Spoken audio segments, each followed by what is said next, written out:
ఇక ఎగవేతల గురించి అయితే నేను చెప్పాల్సిన అవసరం లేదు. ఆయన పేరు మార్చుకోవాలా, యనుమల రేవంత్ రెడ్డి కాదు, ఎగవేతల రేవంత్ రెడ్డి.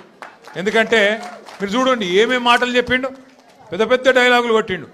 కేసీఆర్ గారు ₹1,00,000 ఇస్తున్నాడు లగ్గం చేసుకుంటే, కళ్యాణ లక్ష్మి షాదీ ముబారక్ అని నేను తులం బంగారం ఇస్తా అన్నాడు. సోనియా గాంధీ మీద ఒట్టన్నాడు, అట్లే ఆడపిల్లలకు నెలకు 2,500 ఇస్తా అన్నాడు. ప్రియాంక గాంధీ మీద ఒట్టన్నాడు.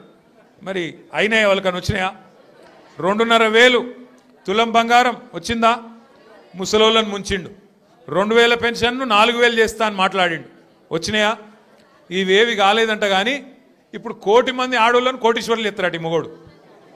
ఏది ఒక్కరినిద్దరిని కాదు, తెలంగాణలో ఉన్న 2 కోట్ల మంది ఆడపిల్లలు ఉంటే అందులో 1,00,000 మందిని కోటీశ్వర్లు చేసేదాకా ఇచ్చిపెట్టాడట. ఎట్లుంది ఇదంటే అదేమంటారు చూడు, కూట్లే రాయి తీయలేనాడు ఎట్లా రాయి దిగిస్తాను బయలుదేరినట. నెలకు 2,500 ఇయనికి ముఖం లేదు.